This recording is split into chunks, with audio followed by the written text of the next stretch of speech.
E aí, segundo ano, aqui começa a nossa terceira videoaula da disciplina de Biologia 2.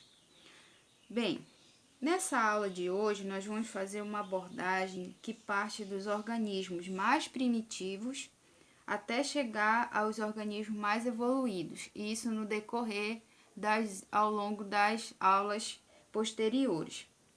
Então, nessa videoaula de hoje, nós vamos falar sobre os filos dos poríferos e dos quinidários, ou também chamados de selenterados. E esses organismos, fazem composição do reino animal, tem como organização celular, como pluricelulares e células eucarióticas, que são animais eucariontes, e como forma de nutrição, eles são heterótrofos. Então, a partir de então, nós vamos começar a ver vários filos que compõem o reino animal. Então, nós vamos falar desde os mais primitivos até os animais mais evoluídos. Só que antes de nós começarmos a falar exatamente sobre os quinidários e os poríferos, vamos entrar na parte de embriologia, aonde nós vamos ver que alguns animais, diferentes organismos, em questão da sua embriogênese, têm uma parte da sua formação inicial. Então, esses animais, ao longo da sua formação, ocorre o surgimento da primeira estrutura ao longo do seu desenvolvimento.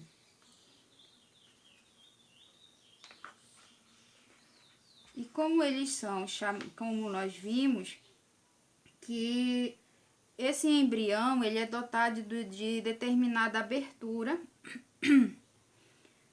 e esse tipo de abertura ela é originada pelo blastóparo, aonde ele vai definir a classificação desse animal em protostômio ou deuterotômio. Os protostômios são os animais que o blastóporo dá origem primeiro à boca, e os deuterostômios são os animais que o blastóporo dá origem ao ânus. Com isso, de modo geral, nos animais, logo após a formação do zigoto, que vai sofrer várias divisões mitóticas, que é chamada pelo processo de clivagem, esse então maciço celular que se forma, se denomina de mólula, que em seguida, enquanto as divisões celulares vão se processando, essa mólula ela vai se formar assim, ao longo desse processo de divisão, vai se formar a blástula. Na blástula nós vamos ter, ela vai apresentar duas estruturas de componentes, que é a blastocele, que é uma cavidade que vai ficar cheia de líquido, e a blastoderme, que vai ser uma cavidade celular constituída de micro e macrômeros. Após essa formação da blastocele, nós temos a blástula. A blástula, ela vai passar por uma série de transformações que vão dar origem à grástrula.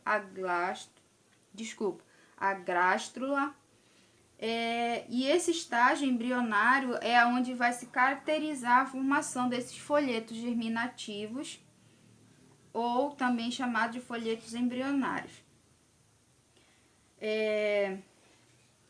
Após essa formação da gástula, nós vamos ter a neurula, que é essa cavidade que vai determinar aí a questão do surgimento do primeiro intestino primitivo, né? Que é chamado de mesentoderme.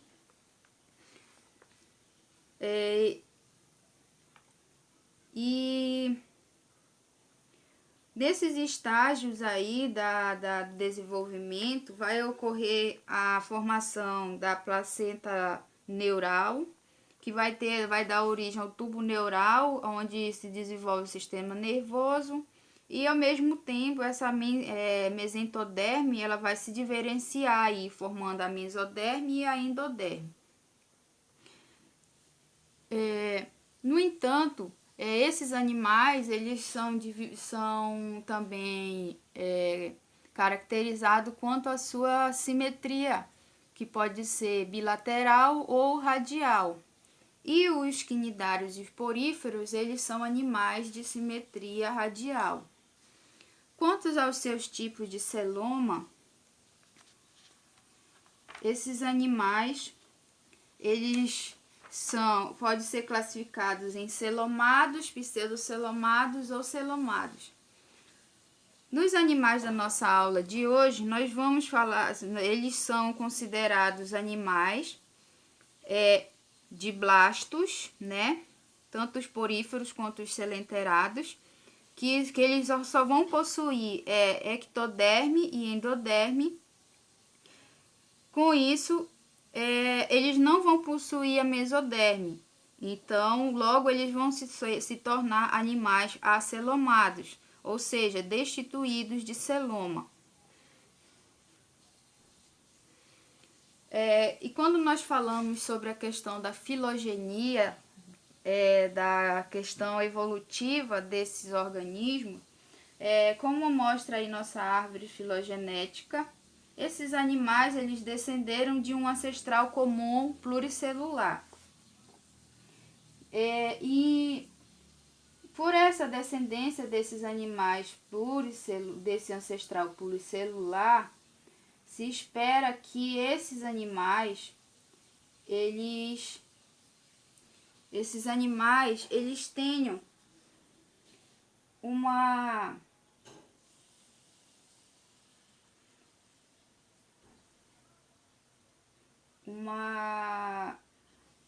característica relacionada ao seu desenvolvimento e que essa mesma característica seja compartilhada entre eles.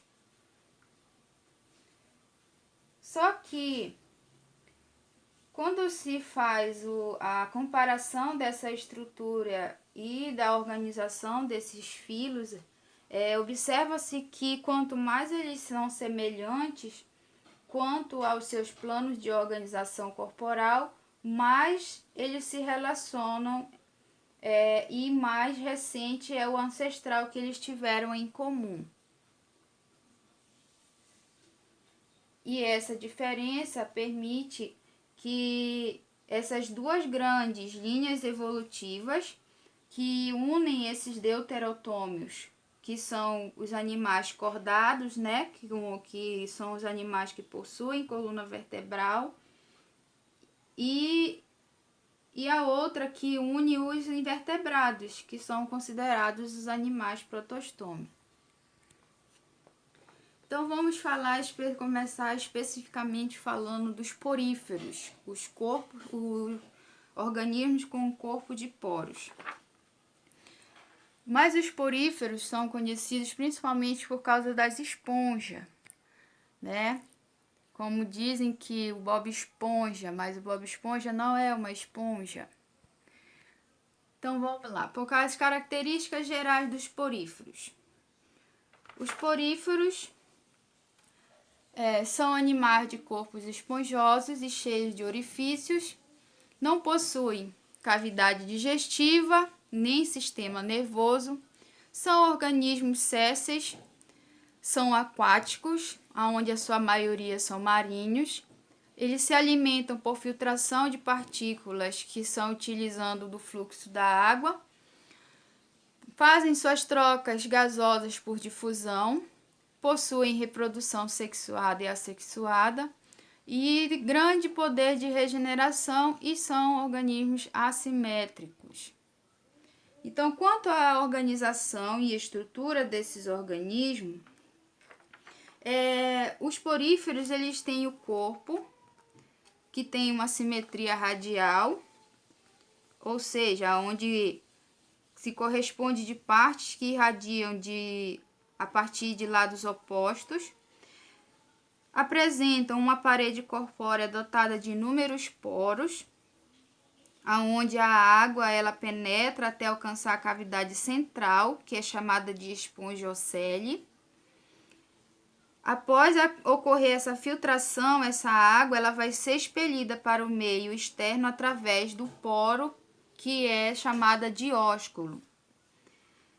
Na parte interna, a parede do corpo dos poríferos é revertida pelos coanócitos, que são essas células flageladas típicas dos poríferos e dotadas de um colarinho, que é uma expansão de membranosa aí. Externamente, esses poríferos eles têm uma parede corpórea que é revestida por células de epiderme, que são achatadas, denominadas pinacócitos.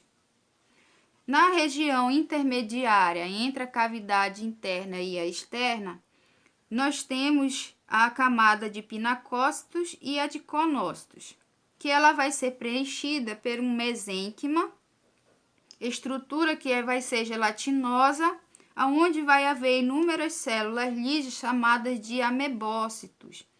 E essa rede de proteína é denominada de espongina e tem também as espículas, que são formadas por carbonatos de cálcio ou por sílicas, onde vão apresentar a sustentação para as partes mole. As células típicas dos poríferos.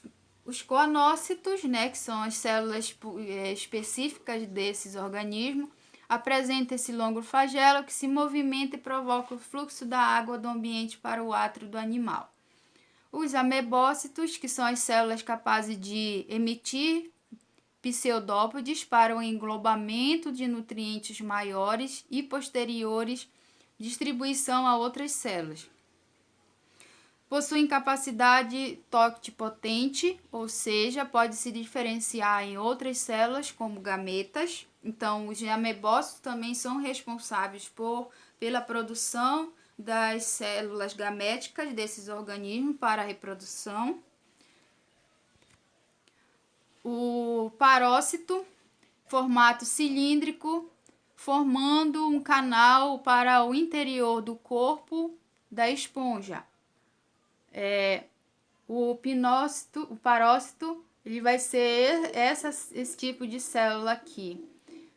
O pinacócito, que são as células achatadas com função de revestimento, e essas células vão estar na parte externa do organismo. As espículas, que são as estruturas de sustentação da esponja, que são formadas de calcário ou sílica, com formas variadas e uma rede de proteínas chamada de espongina, que é uma rede de proteína gelatinosa. Quanto à sua reprodução, as esponjas elas vão se reproduzir de forma sexuada e assexuada, Quanto à sua forma de assexuada, ela pode ocorrer pelo brotamento ou também por regeneração, que é através das gêmulas. Só que esse processo de reprodução assexuada por regeneração, ela é mais comum em esponjas de água doce. E quando se trata da questão da regeneração, esses minúsculos fragmentos eles vão originar um indivíduo inteiro. Então, quando ocorre a destruição, a degeneração desse organismo, dessa esponja, esses minúsculos pedaços eles vão dar origem a uma esponja, um organismo completo. mostrando assim que ele tem uma elevada capacidade regenerativa nesses animais, indicando esse baixo grau de interdependência e também de diferenciação celular.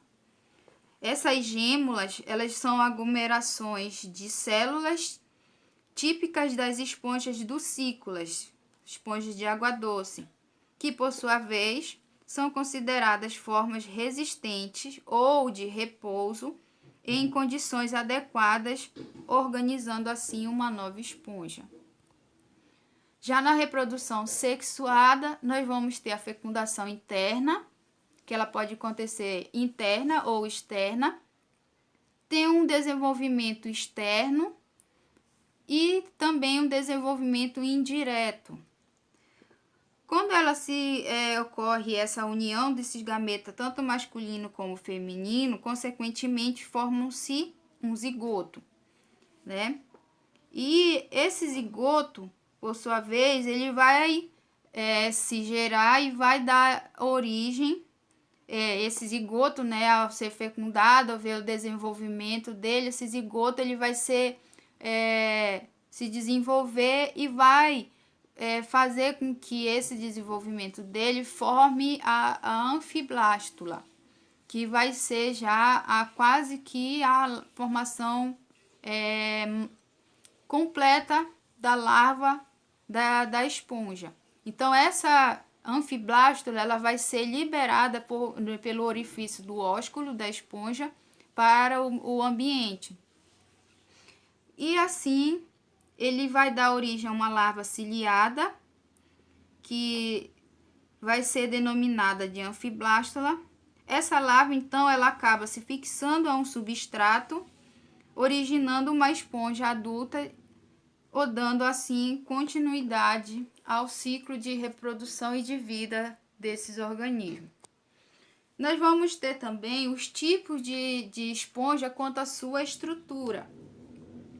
Nós podemos ter os ascons, os síncons e os leucons.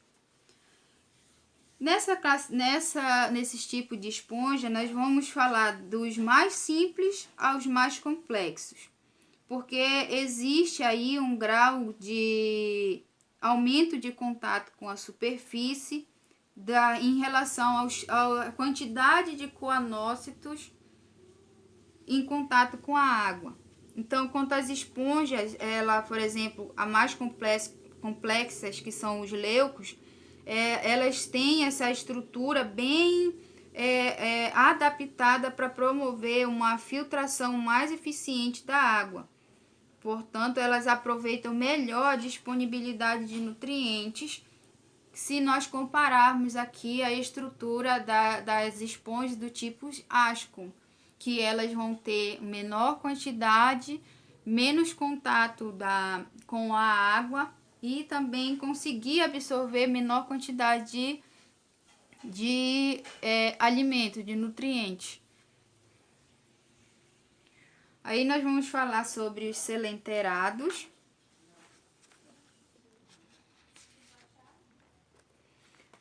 Os selenterados, ou os quinidários, como características gerais, eles são os primeiros animais a desenvolver tubo digestório e sistema nervoso. Então, de acordo com a questão da evolução, da origem dos sistemas, sistema do corpo, da origem dos sistemas no corpo, os quinidários foram os primeiros organismos a apresentar sistema nervoso e sistema digestório. Eles são todos aquáticos, sendo a maioria marinhos, são de vida livre ou fixas. De vida livre são as medusas e as fixas são os pólipos. Podem formar colônias como os corais. Apresentam quinidócitos como células que auxiliam na defesa e captura dos alimentos, troca gasosa e excretas por meio de difusão, reprodução assexuada e sexuada e sua simetria é radial. Quanto à estrutura, né? Quanto à estrutura, esses animais, eles são de blastos e com seus órgãos apresentam funções bem definidas. São semelhantes a um saco. O corpo desses selenterados, eles são dotados de apenas uma abertura, que tem a função tanto de boca como de ânus. Essa abertura em contato com a cavidade digestiva possui uma estrutura que pela primeira vez na escala evolutiva animal, o alimento é parcialmente digerido. No entanto, o mecanismo digestivo completa-se com a questão das partículas que são digeridas e englobadas no interior desses vacúolos digestivos. A parede corporal é formada por uma camada externa, que é a epidérmica, que tem a função de proteção e também de sensibilidade, que tem a função sensitiva. A interna, que é a gastroderme, tem a função digestiva e promove a digestão intracelular no interior desses vacúolos. A camada da epiderme, ela tem uma estrutura gelatinosa chamada de mesogleia. Entre a mesogleia e a epiderme existem as células nervosas, que em conexão funcional com outras células determina o surgimento pela primeira vez nesses animais um mecanismo sensitivo neuromotor. As células típicas desses animais são o quinidoblastos, que são células que, se modificadas, promovem a defesa desses organismos e contribuem para capturar o alimento. Os quinidoblastos estão na epiderme dos tentáculos, que estão presentes nessas epidermes dos tentáculos desses quinidários.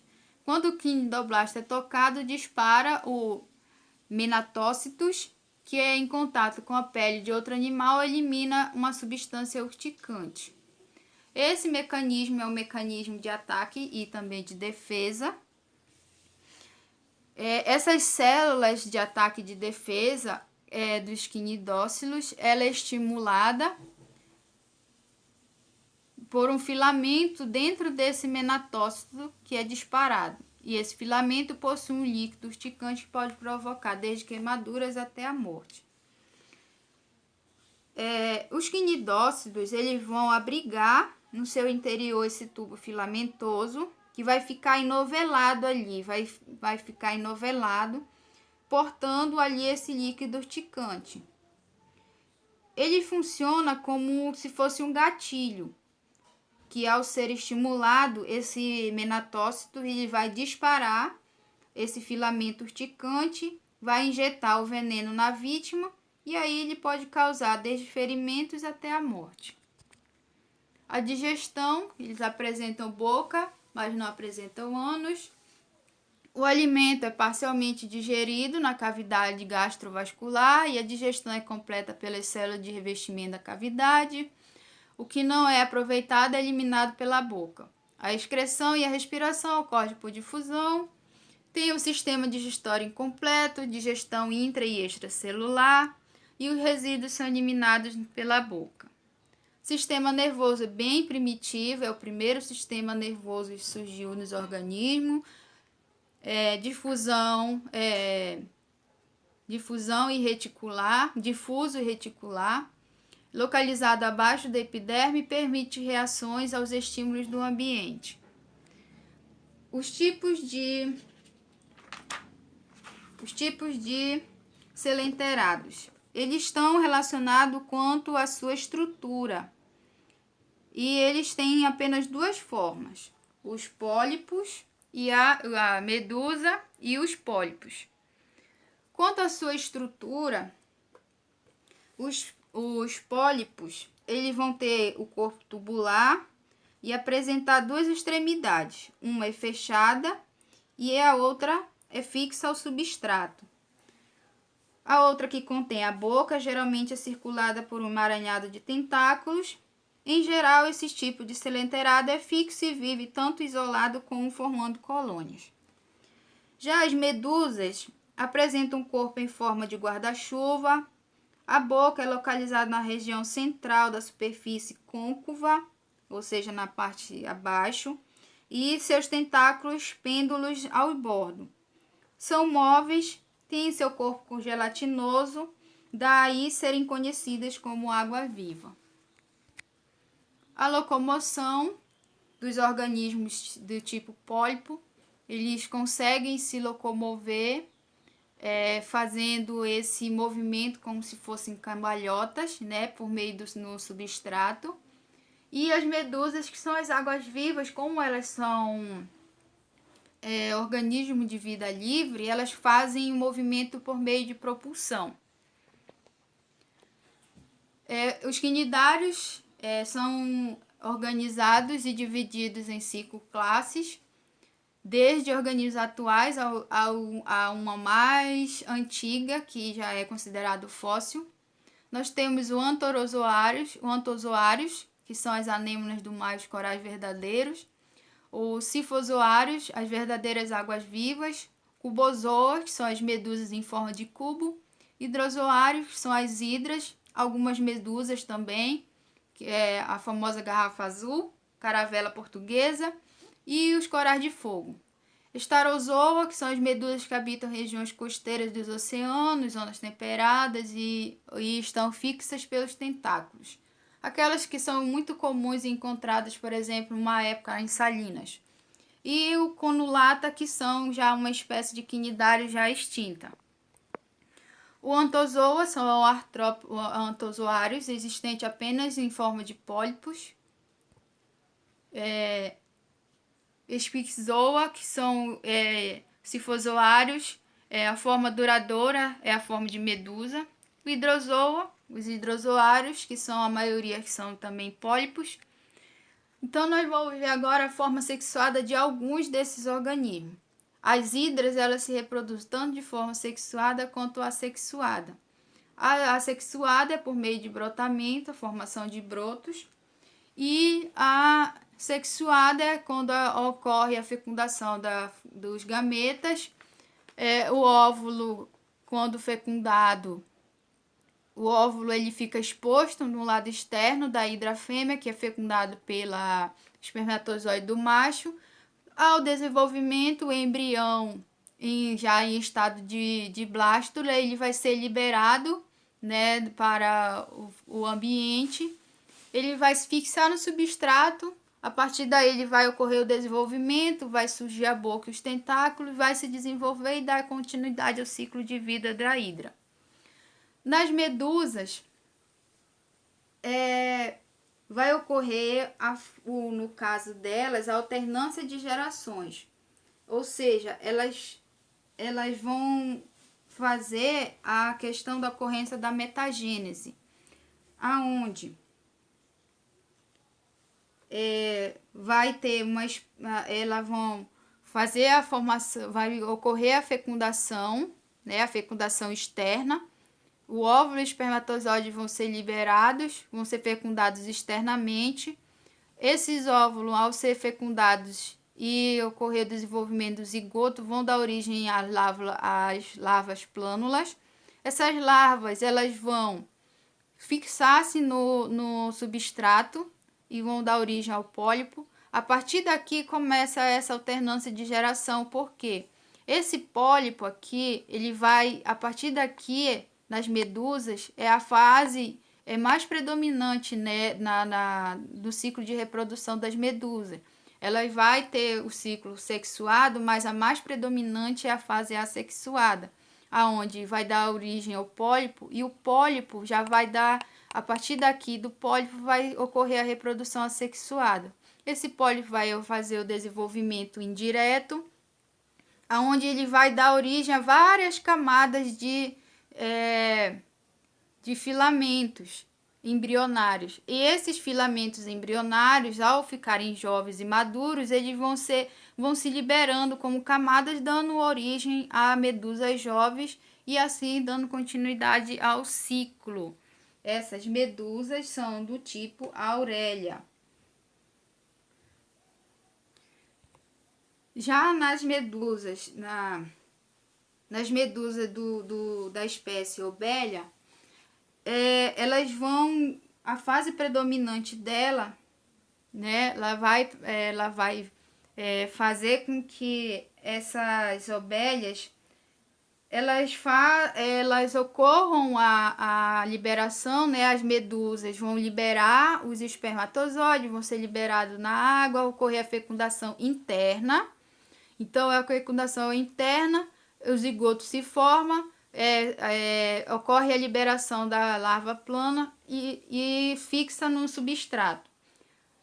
Ocorre o desenvolvimento desse pólipo, só que esse pólipo ele vai fazer o desenvolvimento de colônia de pólipo.